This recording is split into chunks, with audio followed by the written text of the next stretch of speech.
சொல்லுகின்றார், ரசூலுல்லாஹ்வுடைய வாழ்க்கை முழுவதும் உங்களுக்கு ஒரு அழகிய முன்மாதிரி. ஒரு மனிதன் மாணவராக இருக்கின்றான், அதற்கு முன்மாதிரி இருக்கிறது. ஒரு மனிதன் சிறுவராக இருக்கின்றான், சிறிய குழந்தையாக இருக்கின்றான், அதற்கும் முன்மாதிரி இருக்கிறது. ஒரு குடும்ப தலைவர் கணவராக இருக்கின்றான், அதற்கும் முன்மாதிரி இருக்கிறது. ஒரு ஆசிரியராக இருக்கின்றான், அதற்கும் முன்மாதிரி இருக்கிறது.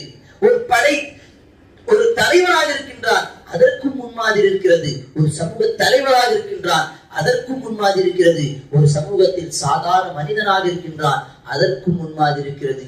எல்லா நேரங்களிலும் எல்லா மனிதர்களுக்கும் ஒரே ஒரு சரியான நேரான வழிகாட்டுதல் அல்லாஹ்வுடைய தூதர் ஸல்லல்லாஹு அலைஹி வஸல்லம் அவர்களுடைய வழிகாட்டுதல், அவருடைய சுன்னஹ் தான்.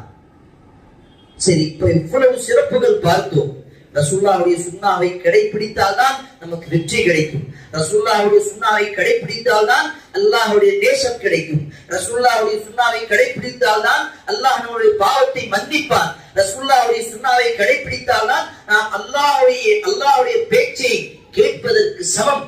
இதெல்லாம் பார்த்து விட்டு கடைசியாக இதுவும் ஒரு சுன்னான்னா மக்கள் மத்தியில என்ன ஒரு அபிப்பிராயம் இருக்கிறது, என்ன ஒரு பார்வை இருக்கிறது, என்ன ஒரு நோக்கம் அப்படின்னு சொன்னா, அவர்களுடைய மக்களுடைய பார்வையில் பெரும்பாலான மக்கள் என்ன நினைத்துக் கொண்டிருக்கிறார்கள், சுன்னா என்று சொன்னால் அதை செய்தால் நன்மை, செய்யவில்லை என்று சொன்னால் பாவம் கிடையாது.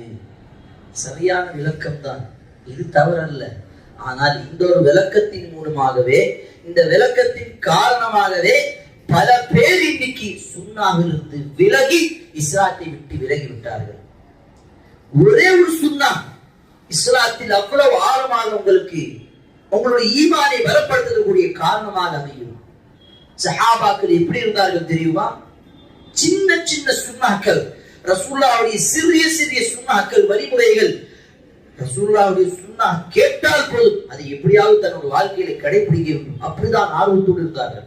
பாருங்க, அப்துல்லாஹ் பின் உமர் ரலியல்லாஹு அன்ஹு அவர்கள் அறிவிக்கிறார்கள், ரசூலுல்லாஹ் அவர்கள் பிரயாணத்துல போகும்போது எந்த இடத்தில் உட்கார்ந்து சிறுநீர் கரித்தார்களோ, நான் அந்த இடத்தில் கடந்து சென்றால் எனக்கு சிறுநீர் வரவில்லை என்று சொன்னால் அந்த இடத்தில் சிறு நேரம் அமர்ந்துதான் போவேன். ஏன்? ரசூலுல்லாஹ் அந்த இடத்தில் உட்கார்ந்தார்கள். அதுதான் முஹப்பத், அதுதான் உண்மையான நேசம் சகோதரர்களே.